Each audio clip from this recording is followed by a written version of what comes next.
Guys, welcome back to my YouTube channel. നമ്മൾ കുഞ്ഞൊരു തുണി കൊണ്ട് ഒരു കഫ്താൻ ടോപ്പ് സ്റ്റിച്ച് ചെയ്യാൻ വേണ്ടിയിട്ട് പോവാണ്.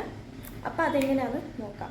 ഫസ്റ്റിൽ തന്നെ നമുക്ക് അവൈലബിൾ ആയിട്ടുള്ള ക്ലോത്ത് എന്ന് പറഞ്ഞാൽ ഇതാണ്, കാണാമല്ലോ. ഇതാണ് സംഭവം.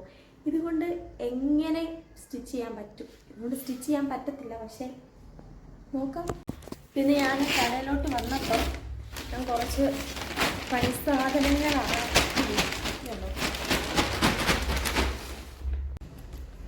ഇതൊക്കെ നമ്മൾ ഇന്ന് എടുത്തോണ്ടാണ് വന്നത്, എളുപ്പത്തിന് വേണ്ടിയിട്ട്, മുറിക്കാൻ എളുപ്പത്തിന് വേണ്ടിയിട്ട്. ഇത്രയേ ഉള്ളൂ നമുക്ക് ഇതിൻ്റെ ആകെ ഒരു തുണി എന്ന് പറയുന്നത്. ഇതുണ്ടോ, ഇത്രയേ ഉള്ളൂ ആകെ ഒരു തുണി. അപ്പം നമുക്കിത് ഇങ്ങനെ ഒന്ന് വെച്ചിട്ട്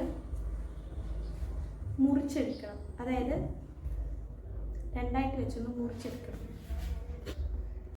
തുണി നമ്മൾ ആദ്യം ഒന്ന് ലെവലിൽ ഒന്ന് കട്ട് ചെയ്തെടുത്ത് അതിനെ ഒന്ന് മടക്കിയിട്ട് നമ്മൾ നടുവേ നിന്ന് മുറിച്ചെടുക്കുകയാണ്. അപ്പോൾ രണ്ടിനും ഒരേ അളവായിരിക്കണം. ഇതാണ് നമ്മുടെ ഫ്രണ്ട് പീസും ബാക്ക് പീസും ആയിട്ട് നമ്മൾ വെട്ടിയെടുക്കുന്നത്.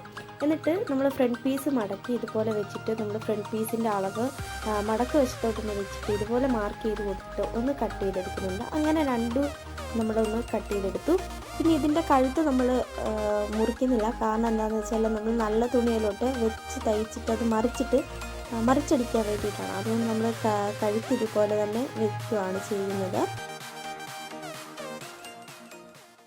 ബാക്കും ഇതുപോലെ ഒന്ന് വെട്ടി ഇതുണ്ടോ ഒന്ന് എഴുതിയൊക്കെ കൊടുത്തിട്ടുണ്ട്, മാറിപ്പോകാതിരിക്കാൻ വേണ്ടിയിട്ട്. നമ്മുടെ മെയിനായിട്ടുള്ള ക്ലോത്തും ഇതുപോലെ തന്നെ ഒന്ന് ഇതുപോലെ വെട്ടിയെടുക്കണം. നമ്മൾ ഇതുപോലെ ഇത്രയേ ഉള്ളൂ ആകെ. അപ്പോൾ നമുക്ക് ഇതുപോലെ ഒന്ന് മടക്കിയിട്ട് ഇങ്ങനെ ഒന്ന് മുറിച്ചു കൊടുക്കാനാണ്. അത് എളുപ്പത്തിന് വേണ്ടിയിട്ടാണ്. കാരണം നമ്മൾ ഇതിൻ്റെ അകത്ത് ലൈനിങ് പോലൊന്ന് ഒട്ടും കട്ടിയില്ലാത്തതുകൊണ്ട് ഇതുണ്ട്, ഒട്ടും കട്ടിയില്ല, ട്രാൻസ്പെറൻ്റ് ആണ്. സോ കട്ടിയില്ലാത്തത് കൊണ്ട് തന്നെ നമുക്ക് ലൈനിങ് വെക്കുന്നതുകൊണ്ട് ഞാനിങ്ങനെ എളുപ്പത്തിന് വേണ്ടിയിട്ട് മുറിച്ച് കൊടുക്കുകയാണ് നടുക്കൂടെ. തുണി നമ്മൾ ഇതുപോലെ മുറിച്ചെടുത്തിട്ടുണ്ട്. ഇനി നമുക്ക് ഇതിനെ ഇത് ഫ്രണ്ടും ഇത് ബാക്കും, ഇത് ഫ്രണ്ടും ഇത് ബാക്കും അങ്ങനെയാണ് വരുന്നത്. അപ്പോൾ ഇതിനെ ഇങ്ങനെ ഒന്ന് മടക്കിയിട്ട് ഇങ്ങനെ വെച്ച് കൊടുത്തിട്ട് ഇറക്കവും വീതിയൊക്കെ ഒന്ന് മാർക്ക് ചെയ്തെടുത്തിട്ട് നമുക്കൊരു വി കഴുത്താണ് വെക്കാൻ ഉദ്ദേശിക്കുന്നത്. വന്നാൽ മതിയായിരുന്നു. സോ ഇതിൽ കുറച്ചുകൂടെ ഇറക്കം വേണം കഴുത്തിന്. അപ്പോൾ ഇവിടെ നിന്ന് നമ്മൾ ഇങ്ങനെ ഒന്ന് മാർക്ക് ചെയ്ത് കൊടുക്കാം.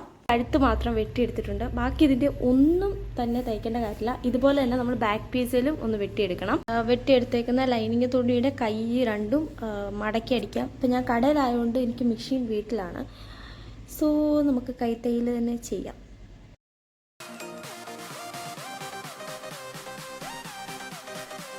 തയ്യൽ മെഷീനിൽ തന്നെ ഇത് തയ്ച്ചെടുത്താലും മതി. ഞാനവിടെ കടയിരുന്നതുകൊണ്ട് എനിക്ക് മെഷീനൊക്കെ ഒന്നും ഇല്ലായിരുന്നു. അപ്പോൾ ഞാൻ ചുമ്മാ നമ്മൾ അത്രയും കൂടെ പണി തീർത്ത് വെക്കാമെന്ന് വിചാരിച്ചിട്ട് നമ്മൾ കൈത്തയ്യൽ കൊണ്ട് തയ്ച്ചതാണ്. അപ്പോൾ അത് നല്ല പെർഫെക്റ്റായിട്ട് തന്നെ അത് ചെയ്തെടുക്കണം, അല്ലെങ്കിൽ അത് പെട്ടെന്ന് പോകാനുള്ള സാധ്യതയുണ്ട്. അങ്ങനെ നമ്മളതൊക്കെ അവിടെ ഇരുന്ന് തയ്ച്ചെടുത്തിട്ടുണ്ട്. അപ്പോൾ ഇതൊക്കെ നമ്മൾ ക്യാമറ കാണുമ്പോഴത്തേക്കിനും എന്താണെന്നറിയത്തില്ല, എപ്പോഴും ഇങ്ങനെ ഫോട്ടോ ഒക്കെ എടുക്കാനുള്ള ഒരു ത്വര കൂടി വരും. സോ നമ്മൾ ഇതാണ് കൈത്തയ്യൽ പോലെ ഇങ്ങനെ തയ്ച്ചെടുത്തത്. അതൊക്കെ കഴിഞ്ഞ് നമ്മൾ വീട്ടിൽ വന്നായിരുന്നു. അപ്പോൾ നമ്മുടെ ലൈനിങ് തുണിയിലോട്ട് നമ്മൾ നല്ല ക്ലോത്ത് വെച്ച് ഇതുപോലെ ഒന്ന് തയ്ച്ചെടുക്കണം. പിന്നെ നമ്മൾ മിച്ചം വരുന്നത് കട്ട് ചെയ്തിട്ട് ജസ്റ്റ് മടക്കി ഇട്ടിട്ടൊന്ന് അടിച്ചു കൊടുക്കണം. അങ്ങനെ നമ്മൾ ഫ്രണ്ട് പീസും ബാക്ക് പീസും ഇതുപോലെ തന്നെ ഒന്ന് അടിച്ചെടുത്ത ശേഷം നമ്മൾ ഫ്രണ്ടും ബാക്കും കൂടെ ഒന്ന് ലെവലിൽ വെച്ചിട്ട് അവിടെയും കൂടെ ഒന്ന് നേരെ സ്റ്റിച്ച് ചെയ്ത് അടിച്ചാൽ മതി. അപ്പം തയ്ക്കുമ്പോൾ ശ്രദ്ധിക്കേണ്ടത് നല്ല വശങ്ങൾ തമ്മിൽ ഫേസ് ടു ഫേസ് വെച്ചിട്ട് വേണം അതൊന്ന് തയ്ച്ചെടുക്കാൻ വേണ്ടിയിട്ട്. അപ്പോൾ നമുക്കിത് ഇങ്ങനെ കിട്ടിയിട്ടുണ്ട്. അപ്പോൾ നമ്മൾ അകത്ത് തയ്ച്ചേക്കുന്ന ലൈനിങ് ബ്ലൗസ് അതേ അളവിൽ തന്നെ അതായത് ഒരു 2 ഇഞ്ച് ഇപ്പുറത്തോട്ട് മാറിയിട്ട് വേണം നമ്മൾ കഫ്താൻ തയ്ച്ച് കൊടുക്കാൻ വേണ്ടിയിട്ട്. അങ്ങനെ അതും തയ്ച്ച് കൊടുത്തിട്ടുണ്ട്. പിന്നെ സൈഡൊക്കെ മടക്കി ഒന്ന് അടിച്ച് കൊടുത്ത് കഴിഞ്ഞപ്പോഴത്തേക്കും നമ്മുടെ ടോപ്പ് ഇവിടെ റെഡി ആയിട്ടുണ്ട്. അപ്പോൾ ഇതാണ് ഫൈനൽ ലുക്ക്.